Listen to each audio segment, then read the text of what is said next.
Hello friends, आज हम इस वीडियो में बात करेंगे फर्स्ट फ्लाइट की first poem dust of snow के बारे में। इसे किसने राइट किया है? इसे रॉबर्ट फ्रोस्ट ने लिखा है। रॉबर्ट फ्रोस्ट जो है बहुत फेमस ऑथर हैं, फेमस पोइट हैं, जो हमेशा मतलब जिनकी पोइम में रियलिटी होती है, जो हमेशा रियलिस्टिक पोइम ही लिखते हैं।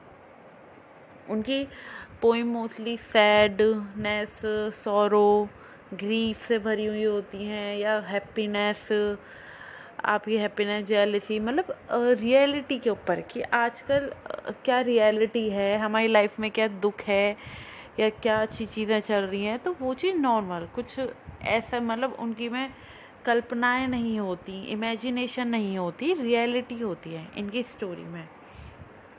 तो ये स्टोरी भी कुछ इसी टाइप से है, जैसे हम लोग बैड ओमेंस गुड ओमेंस मानते हैं, शगुन अपशगुन, कि बिल्ली ने रास्ता काट लिया तो अब हमारे साथ बुरा हो जाएगा, दूध उबल गया तो दिन अच्छा नहीं जाएगा, पेपर देने जा रहे हैं मीठा नहीं खाया तो पेपर बुरा जाएगा। शगुन अपशगुन दुनिया भर की बात है, जैसे आजकल के लोग के दिमाग में भर चुकी हैं कि ऐसा हो गया तो ये हो जाएगा, ऐसा हो गया तो ये हो जाएगा। लेकिन इस कहानी में बताया गया है कि एक्चुअल में जो वाकई ऐसी चीज़ें होती हैं, क्या उससे सचमुच ही बुरा होता है या ये सब हमारे दिमाग का खेल है। ये सब हम लोगों ने बस सोच के बैठ रखा है कि बिल्ली अगर हमारे सामने से गुजर गई है तो हमारा वक्त अब बुरा हो गया, हमारा दिन बुरा हो गया, जिस काम के लिए हम जा रहे हैं वो गलत हो जाएगा, वो होगा ही नहीं, या ये सिर्फ हमारी सोच में है। इस पोइम से आपको ये चीज़ पता लग जाएगी। इन्होंने भी स्टार्टिंग इस पोइम की कुछ इसी तरीके से करी है। बहुत ज़्यादा सैडनेस है, कुछ ऐसी चीज़ों का जिक्र करा है स्टार्टिंग में ही कि इस तरीके से लगता है कि कितनी सैडनेस है इस स्टोरी में, कि कुछ अच्छा नहीं है, सिर्फ दुनिया की इस तरह की रियलिटी को दिखाया है जो बहुत ज़्यादा ग्रीफ से भरी हुई है, जिसमें सिर्फ इल ओमेंस है, जिसमें सिर्फ अपशगुन है। लेकिन इसकी एंडिंग इतनी अच्छी करी है कि उससे पता लग जाता है कि कुछ बैड ओमेंस और गुड ओमेंस नहीं होते हैं। वो तो लोगों के मानने वाली बात है कि दुनिया मानेगी, लेकिन हम क्या सोचते हैं, फ़र्क उस पर पड़ता है। तो पोइम कुछ इस तरीके से है। डस्ट ऑफ स्नो, यहाँ पे ये मेंशन कर दूँ, यहाँ डस्ट का यूज़ किसी धूल मिट्टी से नहीं किया गया। यहाँ पे स्नो का झड़ना, जब स्नो यहाँ पे पोइट के ऊपर जब स्नो झड़ती है तो उसका झड़ना जब वो उन पे गिरती है तो उसे डस्ट ऑफ स्नो कहा है उन्होंने। यहाँ पे एक ट्री की बात होती है, हेमलॉक ट्री, जो बहुत ही पॉइजनस ट्री है। इसमें बहुत सुंदर सुंदर वाइट फ्लावर्स आते हैं, लेकिन कहते हैं ना, हर दिखने वाली खूबसूरत चीज़ खूबसूरत नहीं होती। सिर्फ इसके साथ वही केस है, इस ट्री के साथ, कि ये ट्री बहुत ज़्यादा पॉइजनस है। ये ट्री मतलब एक अच्छे, उसके अगर ये कहीं पे हो तो ये समझ लीजिए कि कुछ अच्छा नहीं माना जाता, कि अच्छे सिंबल में नहीं आता, ये गुड सिंबल नहीं है। ये ट्री एक मतलब एक पॉइजनस ट्री है, तो इस वजह से भी कह लीजिए कि इसे एक बैड ओमेन की तरह लिया जाता है। ये ट्री दिखने में बिल्कुल क्रिसमस ट्री की तरह होता है। और इसमें क्रो का जिक्र करा गया है। अब जैसे क्रो भी सैडनेस, ग्रीफ के लिए होता है, बैड ओमेन के लिए ही यूज़ किया जाता है। क्रो का होना भी अच्छा नहीं माना जाता। तो स्टार्टिंग इन्हीं दो चीज़ों से होती है। तो पोइट की भी स्टार्टिंग बहुत ज़्यादा, जब ये चीज़ें इतनी दुख भरी दिखाई गई हैं, मतलब इस हेमलॉक ट्री और क्रो का जिक्र हुआ है, तो उससे एक तरीके से हम ये लगा सकते हैं कि पोइट का मन भी बहुत ज़्यादा ग्रीफ से भरा हुआ है, दुख से भरा हुआ है। जब पोइट वहाँ की साइड आते हैं, जब वो दोनों चीज़ों को देखते हैं, तो इससे ये यहाँ पे स्पेसिफिकली तो नहीं कहेंगे कि उन्होंने यही कहा है कि मैं दुख से भरा हुआ, लेकिन उनका मूड अच्छा नहीं है। स्टार्टिंग जिस तरीके से इस पोइम की होती है, उससे पता लगता है कि उनका मूड अच्छा नहीं है, वो ग्रीफ से भरे हुए हैं। तो स्टार्ट करते हैं पोइम।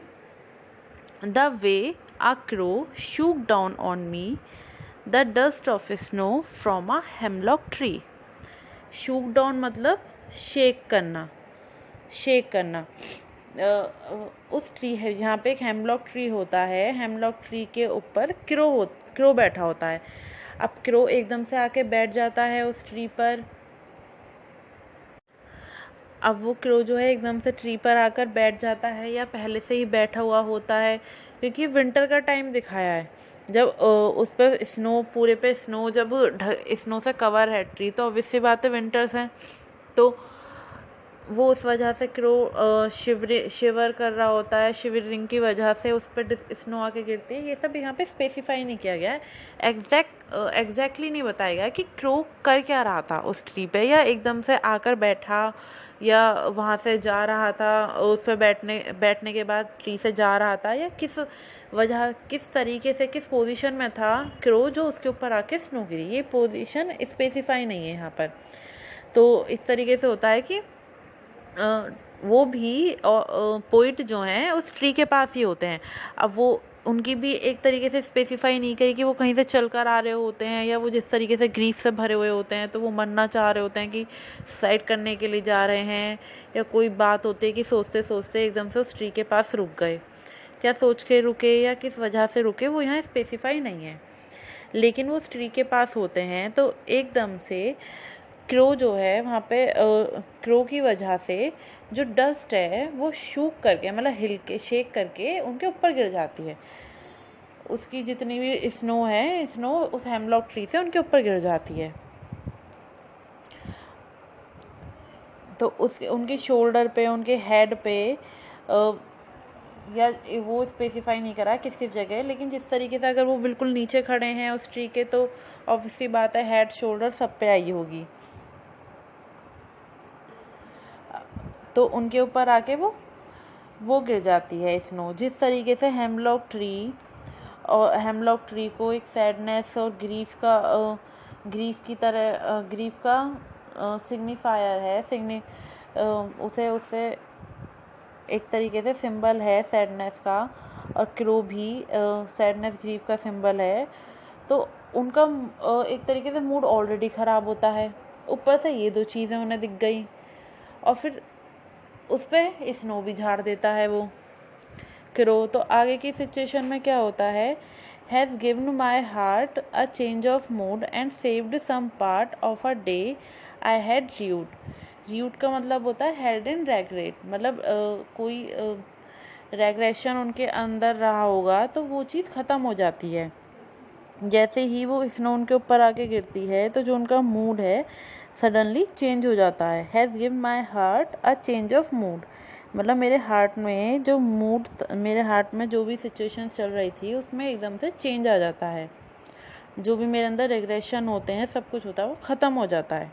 जिस तरीके से ये ट्री को और क्रो को एक बैड ओमेन की तरह माना जाता है, तो वो चीज़ वो नहीं मानते। अगर स्नो शूक होने के बाद अगर वो बैड ओमेन ही हैं तो उस हिसाब से तो इनके साथ बुरा होना चाहिए था, उनके मूड में कोई चेंजेस नहीं होने चाहिए थे, लेकिन एकदम से सडनली उनका मूड चेंज हो जाता है। जिस तरीके से वो बैड मूड में होते हैं, वो सोचते हैं कि मेरा अब तक का दिन तो ख़राब हुआ है, लेकिन इस इंसिडेंट के बाद अब मेरा बचा हुआ दिन अच्छा जाएगा।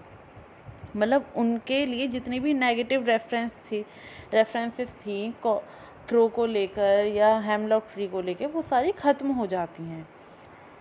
एक तरीके से उन्होंने ब्यूटीफुली इस पोइट्री से बताया है हमें कि जो चीज़ हम देख रहे हैं, जिस तरीके से मैंने अभी बताया था आपको कैट केयर में कि वो रास्ता काट जाती है, तो ज़रूरी नहीं है वो चीज़ें हमारे लिए बुरे के लिए ही हों। जिस तरीके से उनके मूड में एकदम से सडनली चेंजेस आए, वो बुरे मूड में थे लेकिन एकदम से सब अच्छा हो गया। वो अब तक यही सोच के चल रहे थे कि मेरा मूड ख़राब है या कुछ अच्छा नहीं होगा, उनका आधा दिन ऐसे ही गुजर गया बुरे मूड में।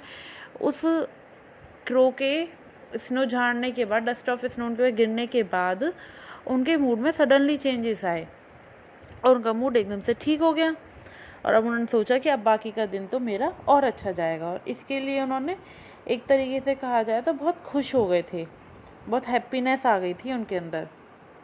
तो हमें चीज़ों को फॉर ग्रांटेड नहीं लेना चाहिए, हमें हर चीज़ को एक्सेप्ट करना चाहिए एज अ ब्लेसिंग।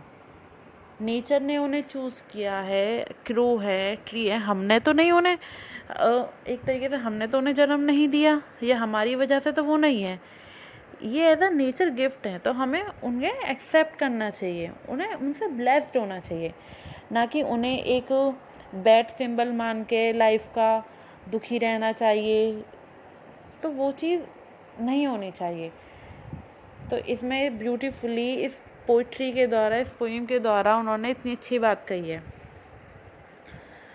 हमारा चैप्टर यहीं ख़त्म होता है, एक्चुअली पोइम यहाँ ख़त्म होती है। Thank you for watching.